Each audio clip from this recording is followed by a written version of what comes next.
Assalamualaikum warahmatullahi wabarakatuh. Perkenalkan, nama saya Didi Wulandari. Saya dari kelas 11 OTKP. Saya berasal dari SMK Setiabudi Binjai.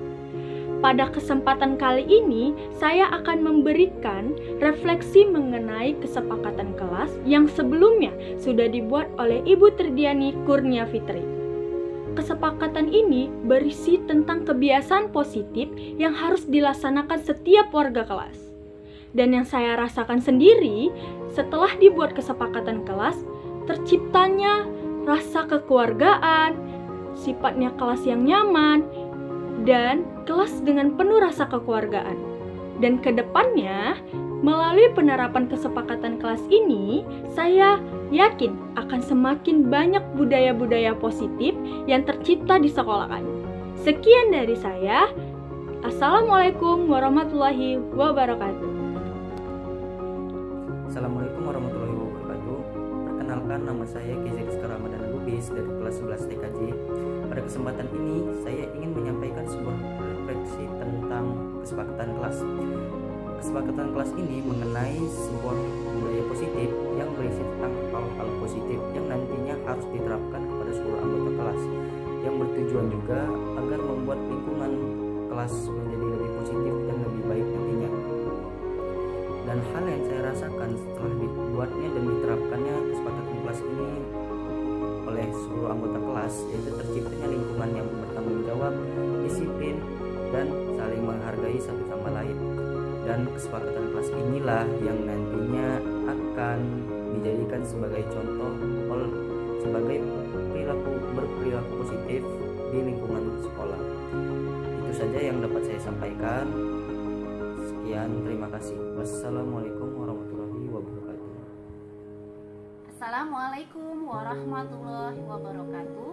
Saya Sri Sudiati, guru informatika pada SMK Swasta Setiabudi Binjai, akan memberikan testimoni terkait pengimbasan budaya positif dari program Guru Penggerak yang dilaksanakan pada tanggal 11 Juli 2023 oleh Ibu Tridiani Kurnia Fitri SGMSI. Kegiatan tersebut bertujuan untuk menyampaikan pembelajaran dari inti modul dalam budaya positif serta pemahaman dalam konsep-konsep inti modul budaya positif. Materi yang disampaikan oleh Ibu Tridiani Kurnia Fitri SGMSI adalah keyakinan kelas, posisi kontrol, dan segitiga restitusi. Materi yang pertama, keyakinan kelas, memiliki peran penting sebagai arahan dan acuan dalam memecahkan permasalahan atau konflik di dalam kelas. Dengan adanya keyakinan kelas yang di dalamnya menyangkut nilai-nilai kebajikan dari siswa, diharapkan akan memotivasi siswa untuk mengikuti serangkaian aturan kelas.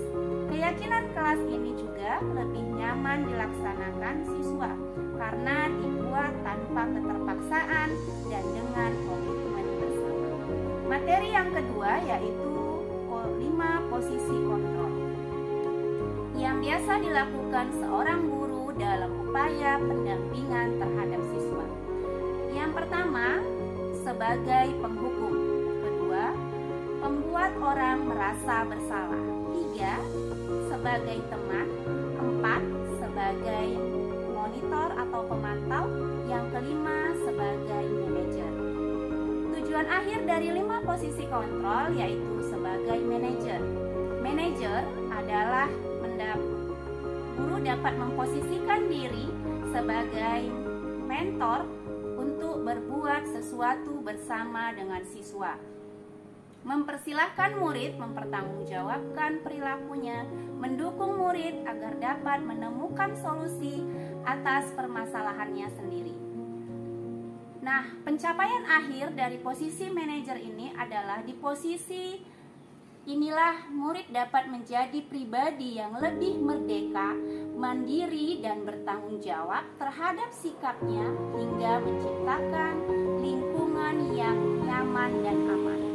Materi yang ketiga adalah materi segitiga restitusi. Segitiga restitusi adalah cara menentukan disiplin positif pada murid. Restitusi adalah proses menciptakan kondisi untuk murid agar dapat dapat memperbaiki kesalahannya dan akhirnya dapat kembali ke kelompok mereka dengan karakter yang lebih kuat. Demikianlah testimoni dari saya, Sri Sudiati. Kurang lebihnya mohon maaf. Wassalamualaikum warahmatullahi wabarakatuh.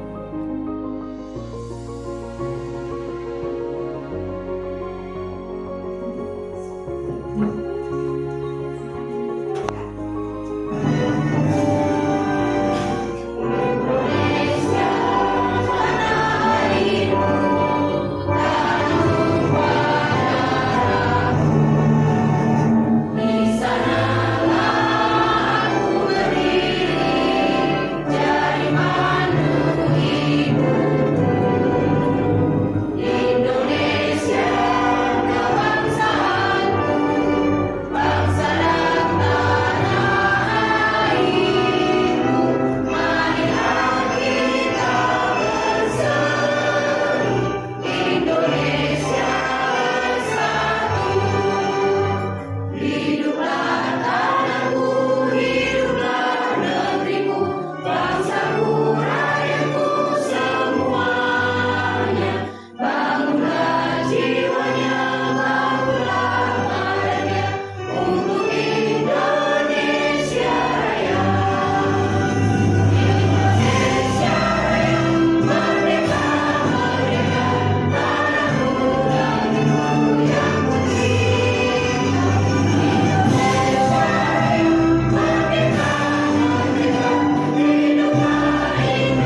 hebat, saya hebat.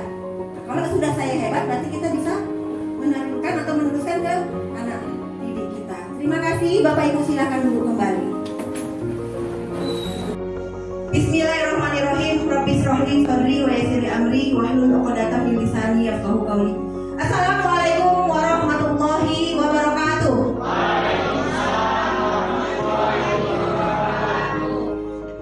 Yang terhormat Bapak Pengawas Dr. Andes Aceh MPD, terima kasih banyak Pak atas kehadirannya. Sangat speechless sekali. Ya, sangat senang sekali hari ini Bapak mau berkenan hadir di sini, meluangkan waktu Bapak. Kemudian juga yang terhormat yang kami sayangi Bapak Yayasan kami, Bapak Dr. Andes Haji M. Syahrin Lubis. Kemudian juga para fungsionaris, para PKS, para kajur. Ya, terima kasih sekali dan saya sayangi dan yang saya banggakan guru-guru hebat saya. Semuanya. Ya, terima kasih banyak atas kehadirannya. Nah, untuk memperdalam semangat atau untuk memulainya dengan semangat, ayo silakan berdiri dulu kita. Ayo, mari silakan berdiri. Bukan ice breaking sih, hanya sekedar untuk menyemangat, ya, untuk menyemangat. Oke, mari Bapak Ibu tolong ke depan sini biar Bapak. Pak Payi tolong ke depan isi sini ya, biar kelihatan. Oke, nah. Atas tadi tangannya, ya, oke. Udah enak kan? Biar nggak tegang tadi ya, oke. Katakan, saya hebat. Tepuk dada kita sebelah kiri. Saya hebat. Sekali lagi dengan semangat. Saya hebat. Saya hebat. Saya bisa. Saya bisa. Iya, ya. Jadi kita harus semangat itu dulu. Jadi harus kita katakan bahwasannya kita bisa, kita semangat, kita hebat, saya hebat. Kalau sudah saya hebat, berarti kita bisa menentukan atau meneruskan ke anak didik kita. Terima kasih, Bapak Ibu silakan duduk kembali. Nah, sebelum memulai presentasi, karena kita mungkin di Binjai ini ada budaya Melayu, saya mau pantun terlebih dahulu.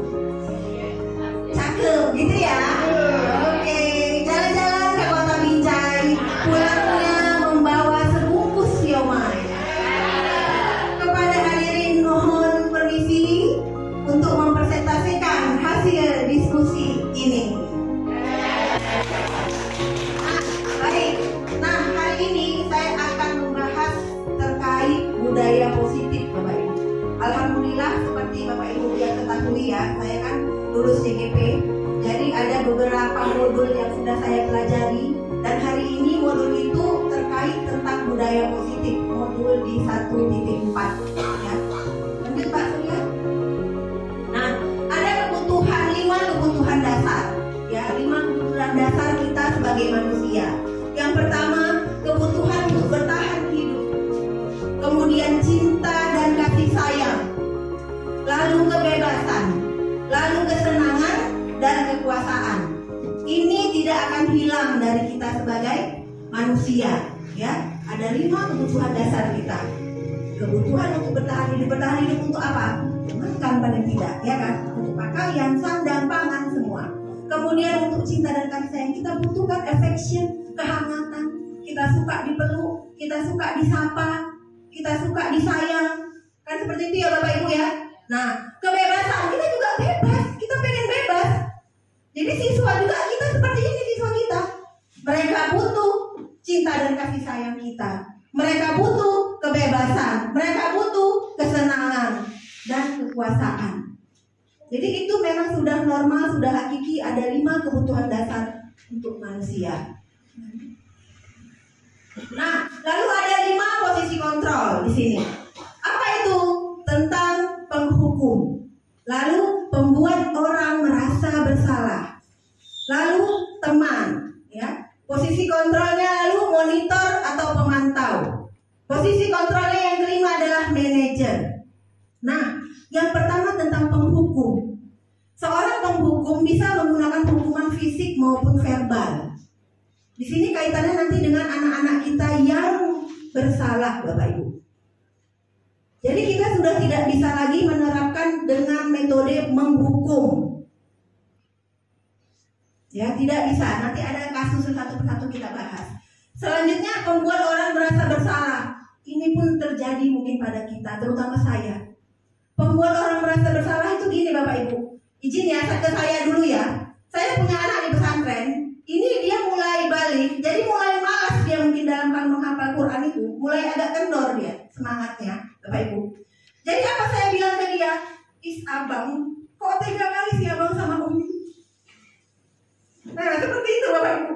Ternyata itu salah. Gak boleh kayak gitu Bapak Ibu. Kenapa salah? Karena membuat dia merasa gagal. Dia membuat dia merasa terbebani Bapak Ibu. Itu saya temukan dari CDT ini. Maka sangat-sangat bermanfaat Bapak Ibu. Jadi memang harus saya imbaskan. Ya jangan salah nanti kita ke anak-anak. Kalau ke anak didik bagaimana? Ayolah, misalnya ya, maksudnya gini. Ayolah anak-anak, kerjakan itu, nanti dimarahin ibu, nanti dimarahi oleh ibu kepala sekolah misalnya. Nanti ada lagi kasus contohnya yang sama seperti itu. Jadi kita tidak boleh mengeluarkan kata-kata itu gitu. Karena apa? Akan membentuk anak itu merasa gagal, terbebani. Iya ya, ibu jadi kayak gini kan. Jadi tidak boleh. Selanjutnya apa? Teman. Guru pada posisi ini tidak akan menyakiti murid, namun akan tetap berupaya mengontrol murid melalui persuasif. Nah, kalau teman ini sebenarnya boleh, ya kan? Tapi nanti akhirnya ada lagi itu. Dan pada akhirnya tidak boleh untuk menjadi teman kita antara kita dengan murid itu. Sebenarnya kan gini, kita biasa itu pasti kan? Pasti Bapak Ibu seperti itu kan? Untuk mereka mengikuti kita buat dia seperti teman, gitu. Kita ajak dia sama-sama. Sebenarnya itu juga tidak boleh, Bapak. Iya, satu. Kemudian yang kedua, yang lain kan nggak kayak gitu juga. Nggak mungkin kita semua kita untuk teman kan? Nah, jadi nanti yang lain timbul keirian. Seperti itu. Itu ya Bapak Ibu ya. Lalu monitor atau pemantau. Nah, monitor berarti mengawasi. Nanti ada juga kasusnya. Lalu manajer. Nah, manajer ini yang baik Bapak Ibu.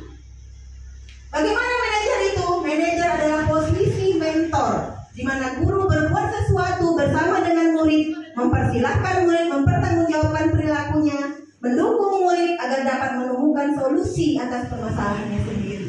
Nah, ini terkait makin tentang segitiga restitusi. Lanjut Pak Surya.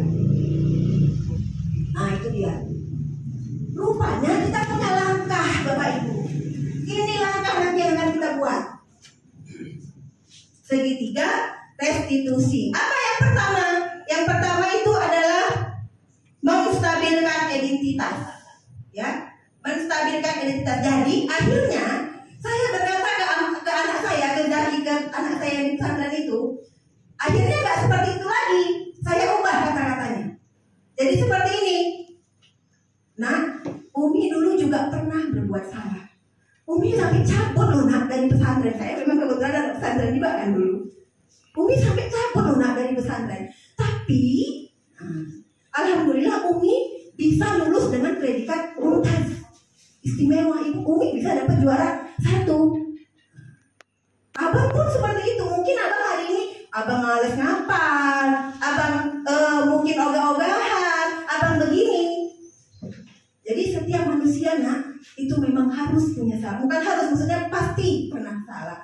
Setiap manusia itu pasti tidak sempurna. Nah, itu cara namanya menstabilkan identitas. Jadi kan kembali lagi itu semangat. Oh, Umi aja dulu lari sampai lari lagi dari pesantren. Orang aku tapi nggak sampai segitunya kan. Nah, itu jadi stabil dia lagi kan. Nah, yang kedua apa? Yang kedua adalah validasi yang salah. Nah, memvalidkan yang salah. Bagaimana caranya memvalidkan yang salah itu? Kata-katanya misalnya, padahal kamu bisa ya melakukan yang lebih buruk lagi. Atau kamu pasti punya alasan kenapa kamu melakukan hal itu. Nah, sejak itu seperti itu. Jadi saya bilang gini, pasti abang punya alasan untuk abang berbuat abang ogah-ogahan itu. Kenapa nak? Nah, jadi anak itu akhirnya menemukan solusinya sendiri. Oh, aku kayak gini berarti aku karena gini. Aku karena gini. Jadi harus anak itu yang memberikan solusinya sendiri gitu Bapak Ibu. Jangan kita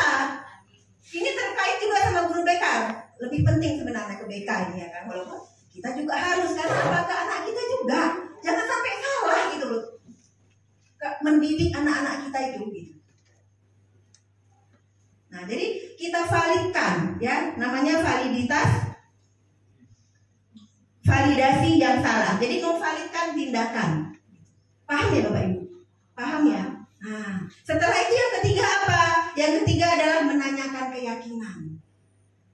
Di awal memang saya sama anak saya memang membuat persetujuan, membuat keyakinan, membuat satu kesepakatan. Kayak kita biasa Bapak Ibu, pasti kan di awal kita buat kesepakatan kelas kan? Keyakinan kelas kan? Iya, sudah bagus. Seperti itulah memang. Jadi kita balikkan ke keyakinan kelas tadi. Nah, apakah sudah berhubungan dengan keyakinan kelas kamu? Kan pasti tidak.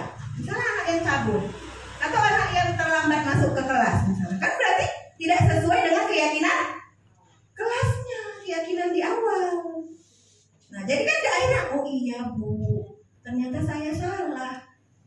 Saya minta maaf ya Bu. Kan gitu kan akhirnya kan. Nah, tapi kita tidak menjatuhkan dia. Kita tidak membuat dia merasa gagal. Tapi kita temukan solusi kesalahannya. Gitu. Paham ya Bapak Ibu ya? Iya. Terima kasih. Ini masih yang slide yang pertama. Kita buka ke file selanjutnya. Ini berhubungan tentang studi kasusnya Bapak Ibu. Saya rasa nggak usah banyak-banyak lah ya, satu kasus saja lah ya. Nanti saya share, nanti bisa Bapak Ibu baca sendiri ya. Nah, ayo Pak, ini hasil diskusi kami. Kami untuk membuat seperti ini, alhamdulillah itu kami berdiskusi gitu. Jadi kami dibentuk 3 kelompok. Kebetulan saya dapat kelompok 3 ya kan, ini anggota saya. Ayo Pak. Nah, ini kasus 1. Guru matematika dan wali kelas 8 Ibu Santi sakit sehingga tidak dapat masuk dan mengajar. Akhirnya dicarikan guru pengganti Ibu Eni. Ibu Eni, maaf Bu Eni. Bu Eni baru 2 tahun menjadi guru SMP. Beberapa murid perempuan, Vivi dan Natali, mengetahui hal ini dan mulai menggunakan kesempatan dan bersikap seenaknya, tertawa dan tidak mengindahkan kehadiran Ibu Eni.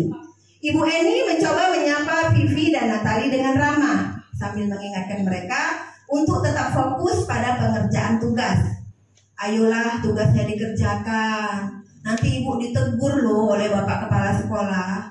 Kalau kalian tidak kerjakan tugas itu, tolong bantu Ibu ya. Nah, itu tadi kan. Ada hubungan dengan yang saya bilang tadi kan. Nah, nanti kita jawab, ada jawaban kasusnya. Namun Vivi dan Natali malah jadi tertawa. Oh Ibu, santai aja Bu. Mereka tetap tidak mengerjakan tugas dan malah lanjut Pak Surya ya. Keesokan harinya Ibu Santi memanggil Vivi dan Natali serta menanyakan tentang laporan Ibu Eni. Nah, Ibu Santinya udah sembuh kali ya, kan tadi sakit ya. Nah, jadi ditanya Ibu Eni ngadulah ke Bu Santi, kan gitu kan. Jadi ditanyanya Ibu Santi menanyakan kepada apakah mereka bersedia melakukan memperbaiki permasalahan yang ada. Vivi dan Natali sempat ragu-ragu dan membela diri. Namun pada akhirnya mengatakan akan meminta maaf. Ibu Santi menanggapi bahwa tindakan itu boleh saja dilakukan bila mereka sungguh-sungguh ingin meminta maaf. Namun Ibu Santi menanyakan kembali apa yang bisa dilakukan untuk menggantikan rasa tidak dihormatinya Ibu Eni tadi ya. Baik Vivi maupun Natali mengakui bahwa perilaku mereka tidak sesuai dengan keyakinan kelas. Sudah mengakui mereka di akhir. Ibu Santi melanjutkan kembali apa yang akan mereka lakukan untuk memperbaiki masalah. Apakah ada gagasan?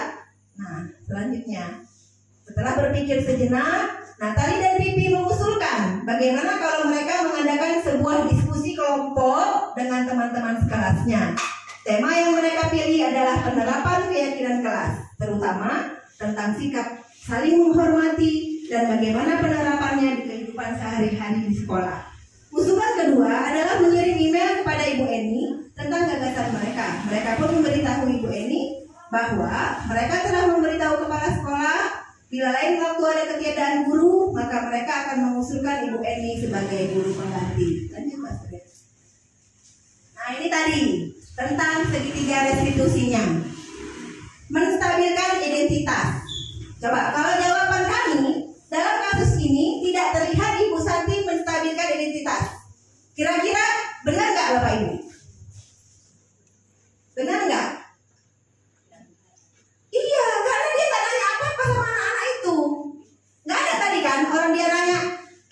tanya tadi, ya kan, nah, kena apa rupanya sama Bu Eni, ya kan? Saya gini-gini mungkin masih gitu kan anak-anak kan. Terus saya juga dulu pernah melakukan itu. Kan dulu ibu juga bandel juga loh. Tapi ibu nggak kayak gitu, ibu akhirnya bisa gini, bisa gini, bisa gitu. Situ nggak ada tadi kan? Iya. Jadi di Ibu Santi tidak ada tentang menstabilkan identitas di situ. Lebih paham berarti ya Bu tentang segitiga restitusi itu ya. Mudah-mudahan nanti bisa mengimbaskan ya kan, Bapak Ibu juga bisa mempraktekannya untuk anak didiknya dan untuk anak-anaknya di rumah ya. Nah, lalu validasi tindakan yang salah. Ibu Santi menanyakan apakah mereka bersedia melakukan memperbaiki permasalahan yang ada. Ibu Santi melanjutkan kembali apa yang akan mereka lakukan untuk memperbaiki masalah. Apakah ada gagasan? Nah, kan menanyakan memang dia bersedia memperbaiki permasalahan gitu tadi kan? Nah, itu. Lanjut yang ketiga tentang menanyakan keyakinan. Ibu Santi menanyakan kembali apa yang mereka bisa lakukan untuk menggantikan rasa tidak dihormati Ibu Santi. Baik Pipi maupun Natali mengakui bahwa perilaku mereka tidak sesuai dengan keyakinan kelas. Pas kan sama yang tadi ya? Pas ya? Iya. Lanjut Pak Surya. Nah, yang kedua pertanyaannya apa? Menurut Anda, apakah restitusi yang diusulkan Vivi dan Natali sudah sesuai dengan pelanggaran yang telah dibuat? Apakah langkah-langkah restitusi yang telah diusulkan mereka sudah sesuai restitusi yang diusulkan Vivi, ya kan, sesuai dengan pelanggaran yang telah dibuat? Lalu langkah-langkahnya apa? Mengakui kesalahan atau meminta maaf, mengusulkan untuk diadakan diskusi kelompok, kemudian keyakinan kelas disepakati dengan mengirim email dan mengatakan kepada Ibu Santi jika berhalangan hadir dapat digantikan kembali oleh Ibu Eni. Lanjut. Nah ini tadi. Nah, dalam kasus di atas, posisi apakah yang telah diambil Ibu Eni dalam menangani Vivi dan Natali? Nah, nih. Ayolah tugasnya dikerjakan. Nanti Ibu ditegur oleh Bapak Kepala Sekolah. Enggak kasihan kalian sama Ibu. Tolong bantu Ibu ya, gitu kan. Nah, jadi pembuat rasa bersalah ini. Gitu. Jadi dia digiring untuk merasa gagal karena tidak bisa membahagiakan Bu Eni. Gitu.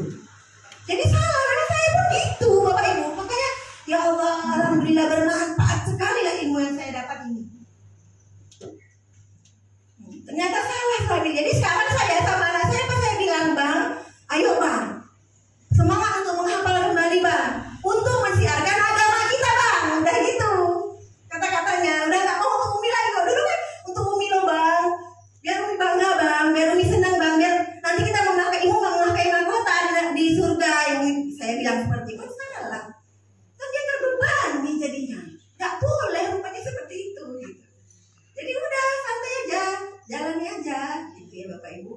Nah jadi juga sebagai teman, kata kunci ayo dan tolong itu nggak boleh juga seperti. Jadi teman itu hanya sekedar ya sama si Pipi dengan Natali, yang lain gimana? Gitu ya. Oke selanjutnya.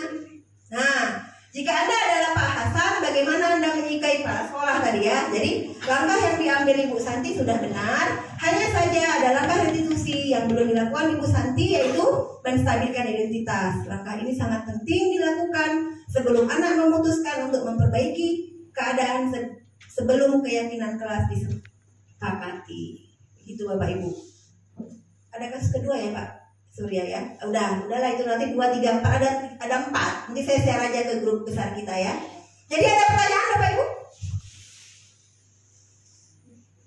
Gak apa-apa bertanya. Ibu takut? Gak ada. Berarti udah paham ya? Serius udah? Alhamdulillah ya Rabbil Alamin. Jadi semoga ini bermanfaat untuk Bapak Ibu semua.